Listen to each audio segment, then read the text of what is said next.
Puji Tuhan. Dari semua yang pernah hilang milik saudara akan dikembalikan Tuhan, bukan dalam keadaan yang sama, tapi dalam keadaan yang jauh lebih baik lagi. Amin. Selamat datang di The Grace Republic Night, acara 3 bulanan. Jadi konsepnya berubah, nggak seperti ibadah lagi. Kita santai, semua care group berkumpul malam hari ini. Tujuannya sebenarnya adalah alignment. Apa itu alignment? Penyelarasan. Karena selama beberapa waktu care group berjalan masing-masing dengan caranya sendiri. Kemudian setiap 3 bulan kita akan kumpulkan supaya tetap ada pada jalurnya, supaya masing-masing care group betul-betul menyadari apa itu care group, apa artinya care group, apa tujuannya care group ini dibentuk, dan supaya masing-masing care group memahami dan bisa mendapatkan goal yang sama. Tujuannya adalah mendapatkan goal yang sama. Jadi care group dibentuk di gereja ini punya satu tujuan. Dan semuanya adalah untuk mendukung visi dan misi dari Bethesda Church. Saudara harus tahu apa misi daripada gereja ini. Misi daripada gereja ini. Misi adalah action, tindakan konkret untuk mendukung visi. Misinya apa gereja ini? Memberitakan Injil kasih karunia Tuhan. Ini tugas penyelenggaraan. Ini satu tugas yang begitu istimewa yang Tuhan berikan kepada gereja ini. Memberitakan Injil kasih karunia Allah. Semua divisi, semua ministry yang ada di dalam gereja ini, semuanya harus berjalan inline, selaras dengan visi dan misi daripada gereja ini. Memberitakan Injil kasih karunia Allah. Nah, The Grace Republic, Care Group, The Grace Republic adalah kelompok-kelompok kecil yang ada di dalam gereja ini. Tujuan yang utama adalah untuk mendukung misi daripada gereja ini.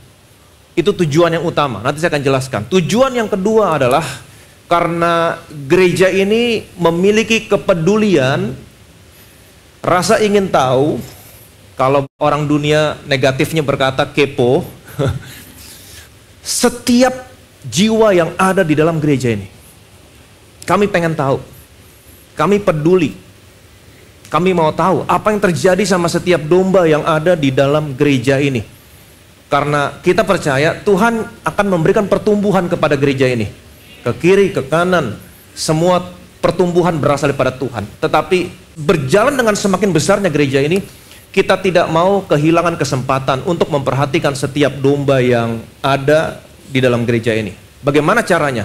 Kita bentuk kelompok-kelompok kecil. Dari kelompok kecil itu ada leader. Dari beberapa care group ada fasilitator, kemudian ada pastor care groupnya yang akan mengawasi. Jadi setiap kelompok kecil ada leader, kemudian leader akan memberikan laporan apa yang terjadi sama setiap jiwa yang ada di dalam care group, entah itu sakit, entah itu membutuhkan pertolongan secara ekonomi, anak sekolah atau apapun, itu semua laporan dari leader kepada fasilitator kepada pastor care group. Kemudian ketika informasi itu kita terima, kita bisa mempertimbangkan apa yang bisa kita lakukan untuk setiap jiwa yang ada di dalam care group. Contohnya seperti Ibu Hana, ya kan? Ibu Hana sakit anaknya. Kalau tidak ada care group, saya tidak akan pernah tahu kalau anaknya Ibu Hana sakit. Kita nggak pernah tahu.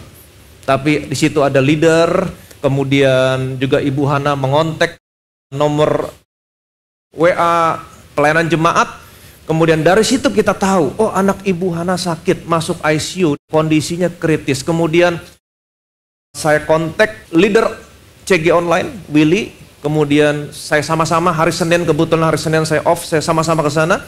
Dan sebelumnya juga beberapa dari Bloom Women Ministry sudah datang mendoakan. Kemudian Pastor Jamie juga sering mendoakan lewat Zoom, lewat WA call. Kemudian saat itu ada kesempatan saya datang, kita mendoakan. Dan puji Tuhan, Tuhan Yesus bekerja. Amin. Anaknya disembuhkan. Jadi ini tujuannya care group dibentuk. Ini tujuan care group. Tujuan yang kedua, care group dibentuk supaya gereja mengetahui setiap jiwa yang ada di dalam gereja ini, setiap domba yang Tuhan percayakan. Jadi bukan hanya saudara datang kemudian goodbye, pulang. Dan kemudian kita nggak kenal setiap jemaatnya. Kita mau betul-betul kehidupan bergereja di tempat ini sebagai rumah saudara, sebagai keluarga saudara. Jadi kita mau tahu apa yang terjadi sama saudara. Kita mau tahu apa yang saudara alami dalam kehidupan saudara, pekerjaan, bisnis, keadaan keluarga. Kita mau tahu. Dan apa yang kita bisa berikan nasihat, pertolongan, doa, atau apapun yang gereja bisa lakukan, gereja akan hadir buat saudara semua. Jadi tujuan yang pertama adalah mendukung misi dari gereja ini. Apa misi dari gereja ini? Misinya adalah memberitakan Injil kasih karunia Allah. Jadi semua yang ada dalam gereja ini, semuanya, apakah itu The Grace Republic Care Group, kemudian Charis Kid, kemudian Sunday Service, Bloom, Grace Army, atau apapun semua, Bethesda Music, semuanya harus inline, sejalan dengan misi gereja ini. Apa misi gereja ini? Memberitakan Injil kasih karunia Allah. Titik, tidak ada yang lain. Memberitakan Injil kasih karunia Allah. Dan saya mau saudara mengerti betapa luar biasanya apa yang diberitakan di gereja ini. Betapa luar biasanya Injil kasih karunia Allah. Betapa luar biasanya apa yang saudara dengar setiap hari Minggu. Kenapa? Karena yang pertama, kenapa saya katakan luar biasa? Yang pertama, Injil adalah kekuatan Allah. Kekuatan Allah yang menyelamatkan setiap orang yang percaya. Menyelamatkan di sini, seperti yang saya selalu katakan, bukan hanya memindahkan kamu dari neraka ke surga. Bukan hanya itu. Tetapi menyelamatkan di sini adalah so-so. Kata kerjanya. To make whole. Menyempurnakan kamu. Yang tadinya sakit jadi sempurna. Menyembuhkan kamu. Kemudian yang kedua, to protect from danger. Memproteksi kamu dari bahaya. Kemudian yang ketiga, to prosper. Memberkati kamu berlimpah-limpah. Jadi Injil adalah kekuatan Allah yang bukan hanya memindahkan kamu dari neraka ke surga, tapi Injil adalah kekuatan Allah yang memberkati kamu berlimpah-limpah, yang memproteksi kamu dari bahaya, dan yang menyembuhkan kamu. Amin. Siapa yang diselamatkan? Siapa yang disembuhkan? Siapa yang diberkati? Orang yang percaya. Jadi betapa luar biasanya apa yang kamu dengar setiap hari Minggu. Waktu kamu dengar, kamu percaya. Boom. Di situ ada kekuatan Allah yang menyelamatkan saudara. Di situ ada kekuatan Allah yang menyembuhkan saudara. Di situ ada kekuatan Allah yang memproteksi saudara. Di situ ada kekuatan Allah yang memberkati saudara. Betapa luar biasa apa yang kamu dengar setiap hari Minggu. Yang kedua, kenapa saya katakan luar biasa? Injil kasih karunia Allah itu membangun saudara, bukan merusak saudara. Banyak orang yang nggak ngerti, yang pikirannya, saya katakan pikirannya nggak nyampe. Betul? Pikirannya nggak nyampe. Kenapa? Karena pikiran mereka sama pikiran Tuhan itu setinggi langit dari bumi. Udah nggak ngerti, sombong, menghina. Injil kasih karunia Allah bukannya merusak, tapi Injil kasih karunia Allah membangun saudara. Membangun saudara. Dalam hal ini mendidik saudara. Yang namanya membangun tentunya dari yang negatif ke arah yang positif. Betul? Membangun kamu. Apa yang dibangun? Dia mendidik kamu supaya kamu meninggalkan kefasikan dan keinginan duniawi. Amin. Dan supaya hidup bijaksana, adil, dan beribadah kepada Allah di dalam dunia ini sekarang. Saudara bisa bayangkan, ini yang terjadi sama saudara. Waktu saudara mendengar Injil kasih karunia, bukannya membuat saudara hidupnya semakin seenak-enaknya, yang kata orang dunia katakan license to sin. Oh, kalau gitu kita boleh berbuat dosa. No, mendidik kamu ke arah yang positif, dari negatif ke positif. Mendidik kamu meninggalkan kefasikan, keinginan duniawi, kemudian memiliki hidup yang bijaksana, adil, dan semakin haus datang sama Tuhan, beribadah kepada Allah dalam dunia ini. Dan bukan hanya membangun saudara, tapi berkuasa. Berkuasa apa? Menganugerahkan kepada kamu. Bukan saudara yang kejar, bukan saudara yang mengusahakan, tapi diberikan kepada kamu.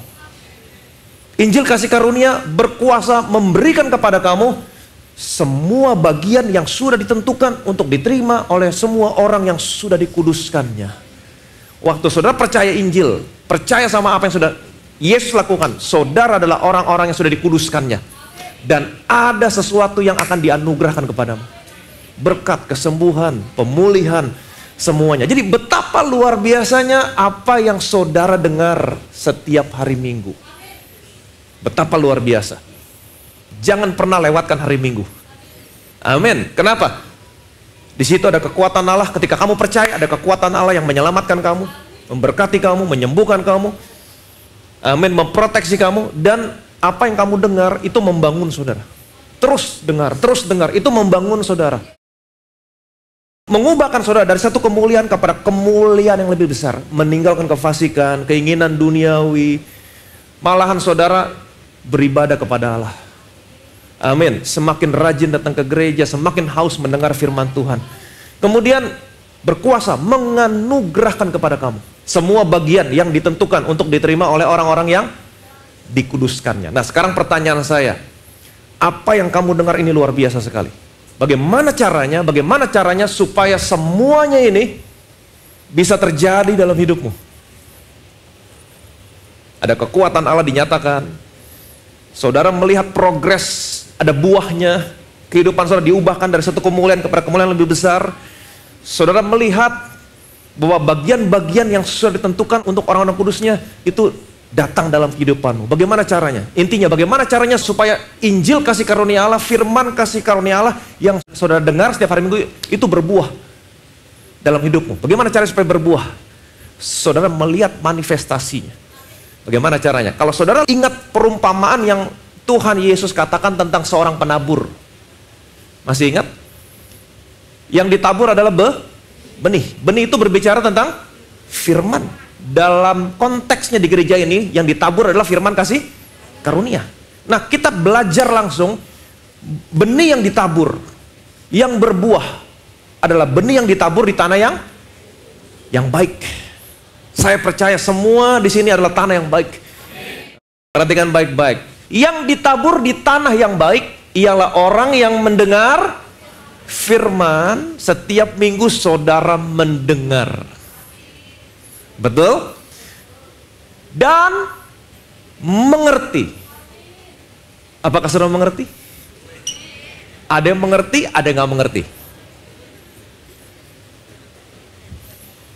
Dan karena itu ia berbuah. Siapa yang berbuah? Mendengar dan mengerti. Ada yang 100 kali lipat, ada yang 60 kali lipat, ada yang 30 kali lipat. Ini menurut Matius. Sekarang kita lihat menurut Lukas.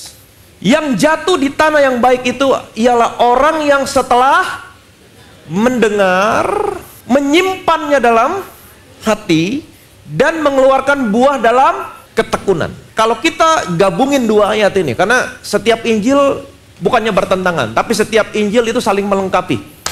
Kita gabungkan kedua ayat ini biar saling melengkapi. Benih yang berbuah adalah benih yang ditabur di tanah yang baik. Tanah yang baik. Apa itu tanah yang baik? Apa definisi tanah yang baik? Yang pertama, tanah yang baik adalah orang yang mendengar.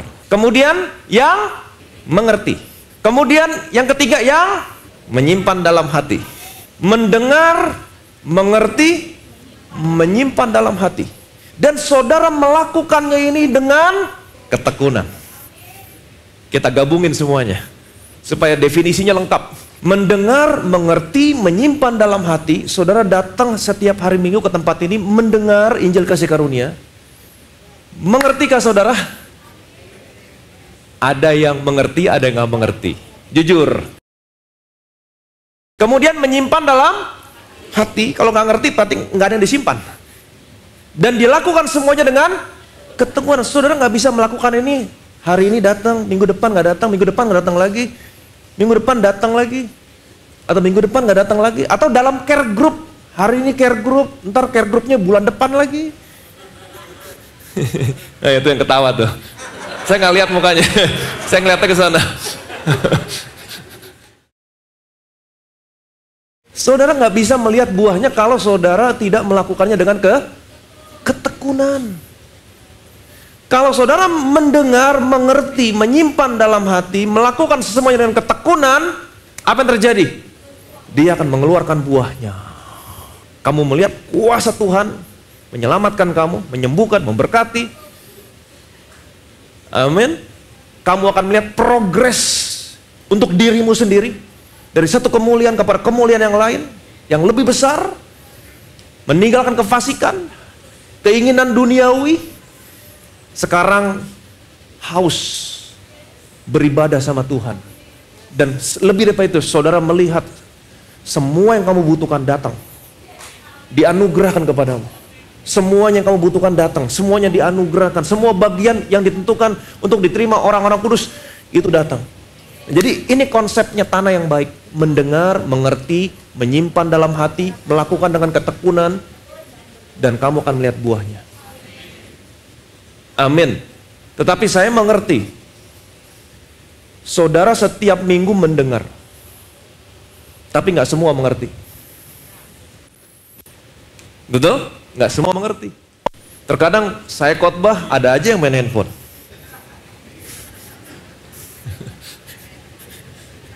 Lagi pujian, ada yang main game.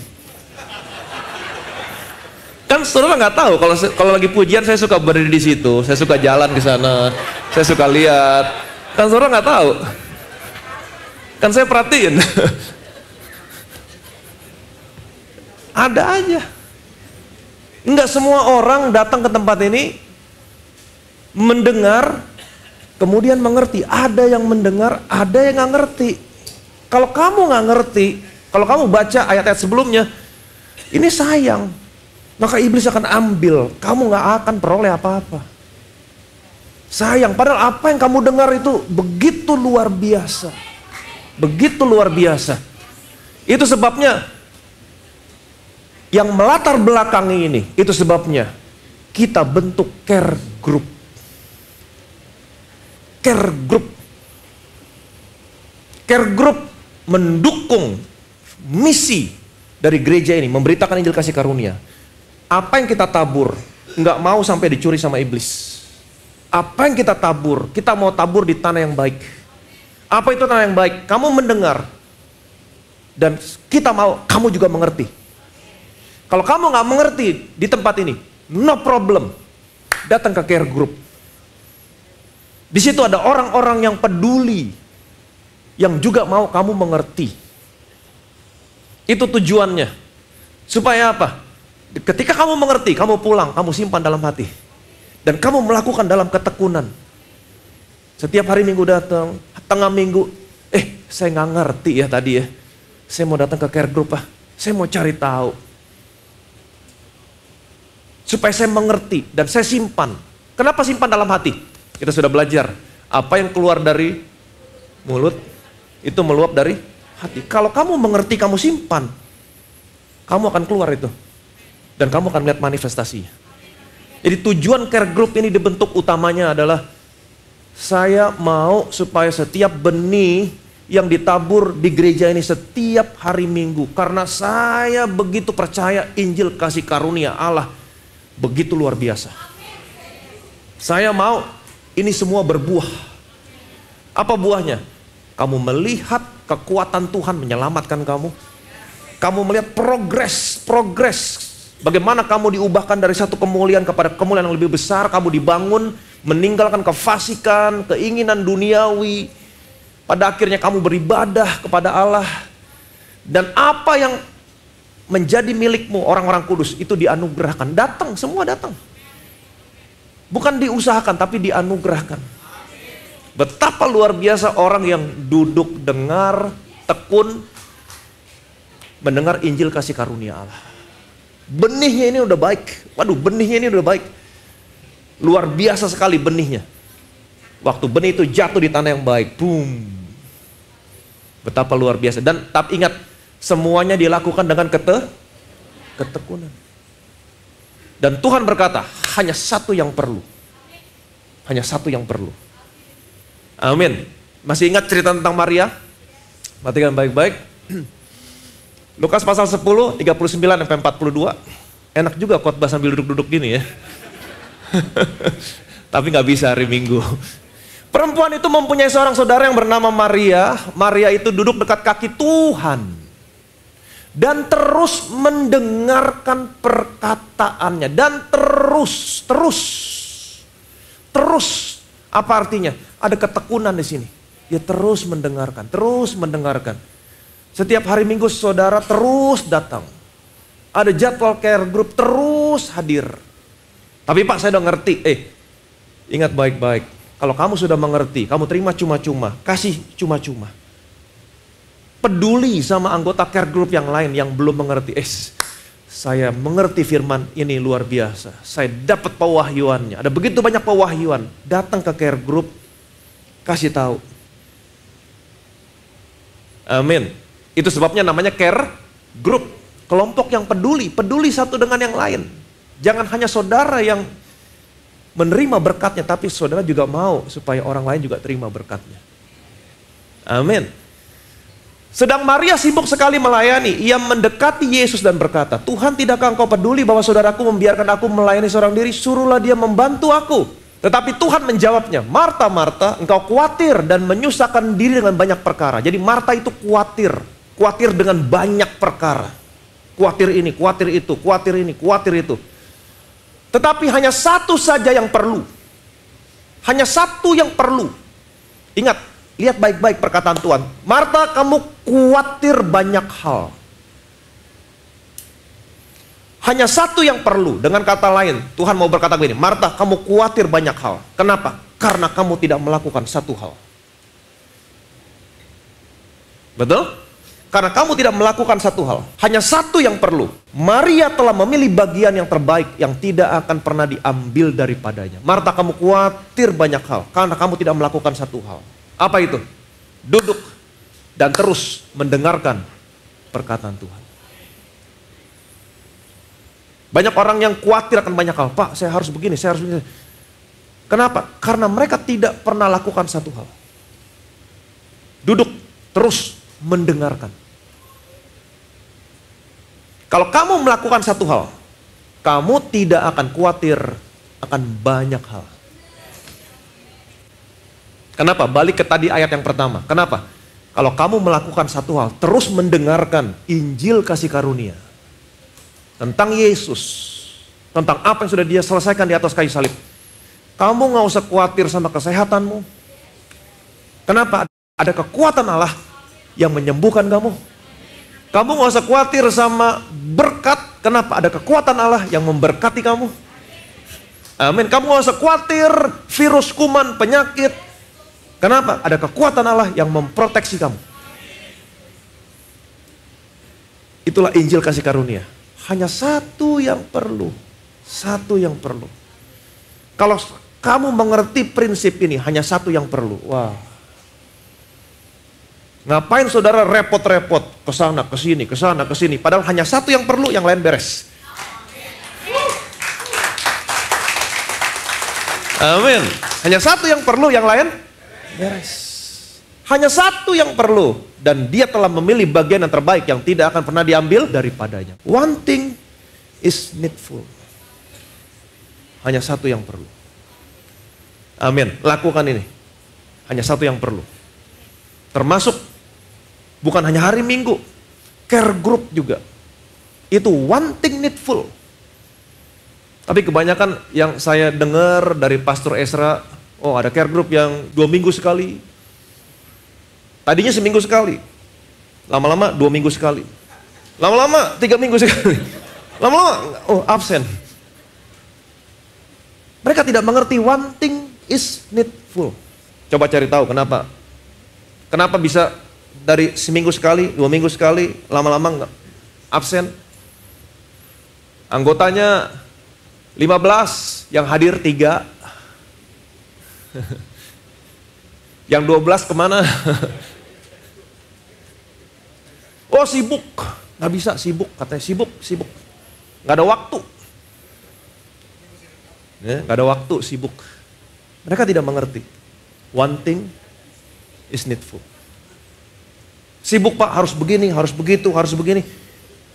Belum tentu dia tinggalin care group, dia kesana kesini, dia bisa mendapatkan apa yang diinginkan. Belum tentu. Tapi waktu kamu melakukan, one thing is needful. Nggak ada waktu, Pak. Kalau kamu memberikan waktumu untuk Tuhan, Tuhan ganti waktumu dengan apa yang kamu butuhkan. Amin. Tuhan saudara, Tuhan saya adalah Tuhan yang praktis. Dia Tuhan yang praktis. Kamu kasih waktu kamu untuk saya, duduk dengar, waktu yang kamu berikan untuk saya ganti dengan apa yang kamu butuhkan. Daripada kamu kesana kesini, dengan datang sini, duduk, kamu butuh, aku yang kasih. Amin. Saudara masih ingat? Lihat ini. Pada satu kali Yesus berdiri di pantai danau Genesaret. Sedang orang banyak mengurumuni dia, hendak mendengarkan firman Allah. Semua orang ingin mendengar firman Tuhan. Ia melihat ada 2 perahu di tepi pantai. Nelayan-nelayannya telah turun dan sedang membasuh jalannya. Kenapa mereka sedang membasuh jalan? Jadi mereka turun, mereka hanya membasuh jalan. Karena kalau kita baca terus ayatnya, kita tahu bahwa nanti mereka menangkap ikan semalam-malaman tapi tidak mendapat seekor pun. Betul? Ia naik ke dalam satu perahu itu, yaitu perahu siapa? Perahu Simon. Menyuruh dia supaya menolakkan perahunya sedikit jauh dari pantai. Lalu ia duduk dan mengajar orang banyak dari atas perahu. Jadi dia melihat ada 2 perahu di sana, salah satunya perahu Simon. Yesus naik ke perahu Simon dan Yesus menyuruh menolakkan perahu ini agak jauh dari pantai. Kenapa? Karena Yesus mau pakai perahunya Simon untuk mengajar. Betul? Dan Simon saat itu sedang membersihkan jala. Dia lagi sibuk. Dia harus bersihin. Kenapa dia harus bersihin? Karena dia harus nangkap ikan lagi. Karena semalam-malaman dia nangkap ikan, dia nggak dapat apa-apa. No business. Kalau nggak ada ikan, dia nggak dapat duit. Kalau dia nggak dapat duit, dia nggak bisa beli beras. Dia nggak bisa beli makanan. Dia nggak bisa beli kebutuhan rumah tangganya. Dia nggak bisa bayar listrik. Dia nggak bisa bayar segala macam. Dia nggak bisa bayar cicilan rumah. Kalau saudara cicilan rumah, dia nggak bisa bayar cicilan mobil. Nggak ada bisnis. Dan dia sibuk. Dia harus bersihin lagi. Dia harus, setelah ini dia harus tangkap ikan lagi. Harus dapat. Tapi Yesus masuk ke perahu Simon. Dan ingat, Yesus bukan preman.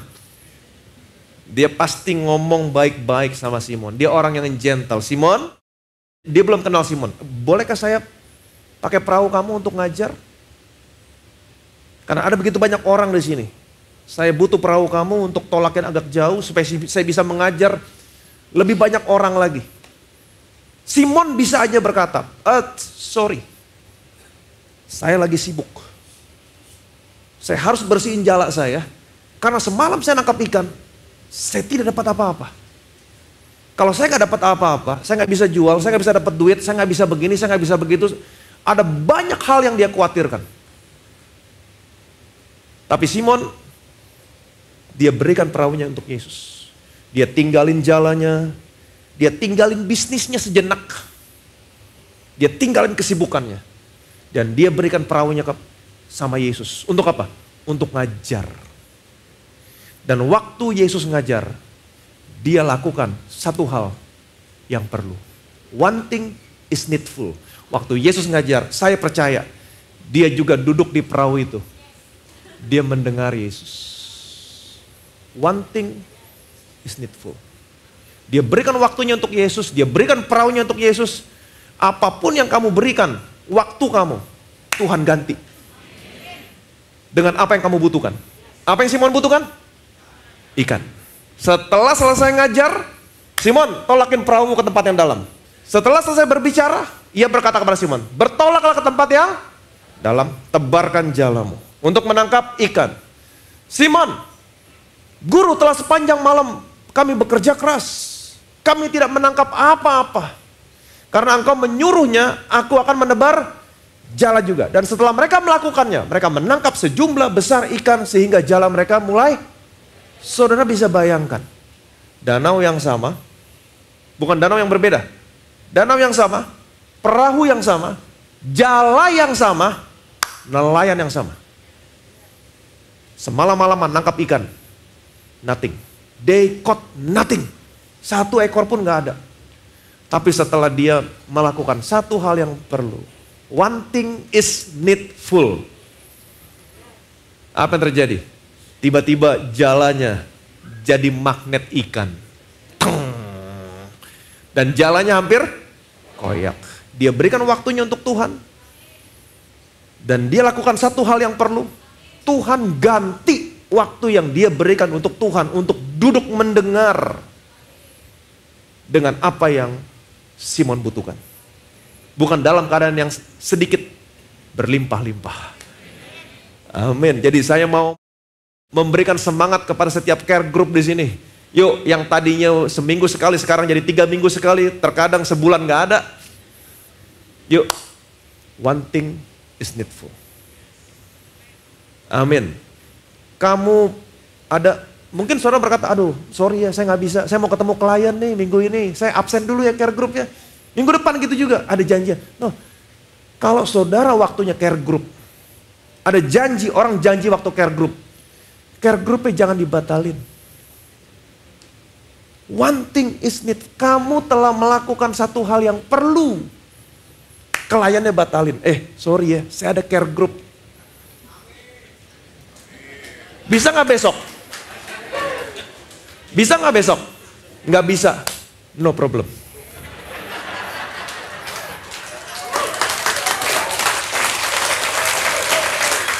Amin. Datang ke care group, one thing is needful. Kamu kasih waktumu untuk Tuhan. Kamu duduk mendengar. Tuhan ganti. Satu gak dapat, gak apa-apa. Tuhan ganti jalanmu hampir koyak. Kalau Tuhan berkatin kamu, Pak, kantongmu jebol, Pak. Udah pernah kantongin duit, kantongnya jebol? Jebol. Kalau saudara mengerti kebenaran ini, one thing is needful. Tuhan saudara Tuhan yang praktis, dia praktis. Dia mau supaya anak-anaknya diberkati. Dia mau saudara mengerti bahwa apa yang dia tabur ini benih yang luar biasa. Injil kasih karunia. Berkuasa menganugerahkan kamu, menyelamatkan kamu, memberkati kamu. Waktu kamu datang, kamu mendengar, kamu percaya, di situ kuasa Tuhan bekerja. Amin. Daripada saudara kesana kesini, khawatir banyak hal. Kenapa khawatir banyak hal? Karena kamu tidak melakukan satu hal. Tapi kalau kamu melakukan satu hal, kamu gak usah khawatir banyak hal. Kenapa? Kamu punya kehidupan yang terhubung dengan supply. Ini kehidupan yang Tuhan mau supaya saudara miliki sebagai anak-anaknya. Jadi hari Minggu terus datang mendengar. Puji Tuhan kalau saudara mengerti, simpan semua dalam hati, selalu perkatakan, dalam ketekunan, kamu akan lihat buahnya. Tetapi kalau kamu tidak mengerti, no problem. Itu sebabnya ada care group di gereja ini. The Grace Republic. Join care group yang belum join. Karena di dalam care group inilah, ada domba-domba yang lain yang sudah mengerti, ada leader. Bagaimana kalau semua nggak ngerti Pak? Leadernya pasti mengerti. Pasti mengerti. Kalau leader nggak ngerti, lapor.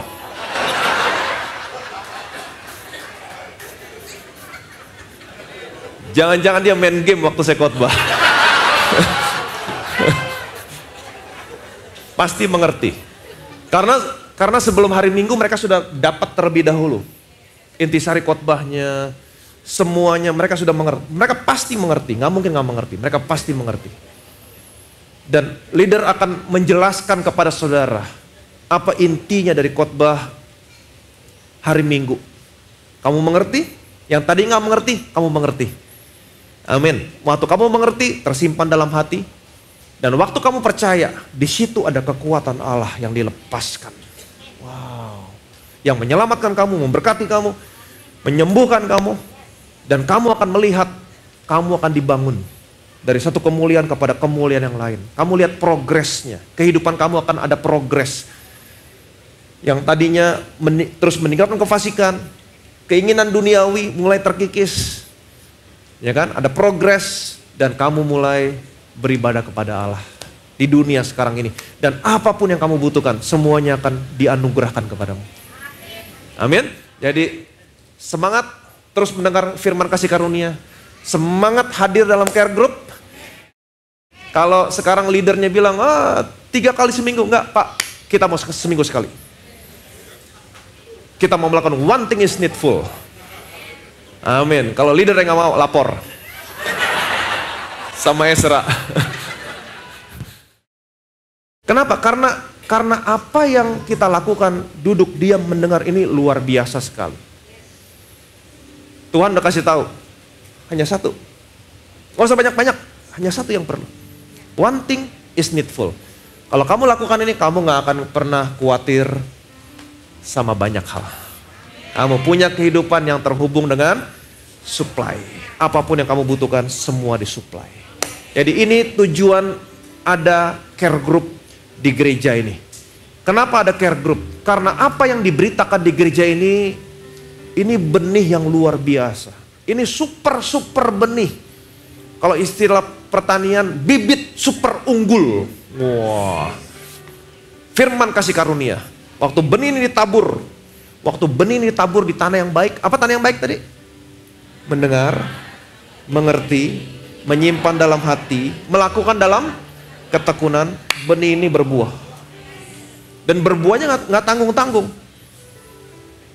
Waktu kamu percaya, mendengar, mengerti, percaya, melakukan dalam ketekunan, buahnya apa?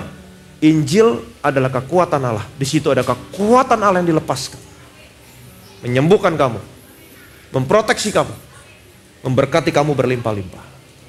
Jadi apapun masalah dalam hidupmu, jawabannya ada dalam Injil yang kamu dengar setiap hari Minggu. Usahakan mendengar, mengerti, menyimpan dalam hati, melakukan dalam ketekunan, kamu akan lihat buahnya. Amin. Dan Injil yang kamu dengar ini mengubahkan kamu, mendidik kamu, membangun kamu dari satu kemuliaan kepada kemuliaan yang lebih besar. Meninggalkan kefasikan, keinginan duniawi, kamu bisa hidup bijaksana, adil, dan beribadah. Amin. Dan menganugerahkan kepada kamu. Semua bagian yang sudah ditentukan untuk diterima oleh orang-orang yang dikuduskannya, itu dianugerahkan. Kamu punya kehidupan yang terhubung dengan supply. Apapun yang kamu butuhkan, Tuhan supply. Dia tahu, waktu yang kamu berikan untuk datang sama Tuhan, dia ganti. Dengan apa? Dengan apa yang kamu butuhkan. Tuhan simple, Tuhan praktis. Jadi tetap semangat mendengar Injil kasih karunia, tetap semangat care group. Kalau kamu nggak ngerti, datang tanya leadernya sampai kamu ngerti. Ya kan? Kalau dia jelasin belum ngerti, saya belum ngerti. Saya nggak mau pulang sebelum saya ngerti. Sampai ngerti. Kenapa? Karena betapa berharganya Injil ini. Betapa berharganya Injil ini. Tuhan sampai bilang gini loh. Tuhan sampai bilang gini, jangan melempar mutiara ke kandang babi. Kenapa? Karena begitu berharga. Injil kasih karunia begitu berharga. Jangan melempar mutiara ke kandang babi. Lempar mutiara ke tanah yang baik. Di situ akan berbuah. Oke? Saudara diberkati? Berikan kemuliaan Maria bagi nama Yesus.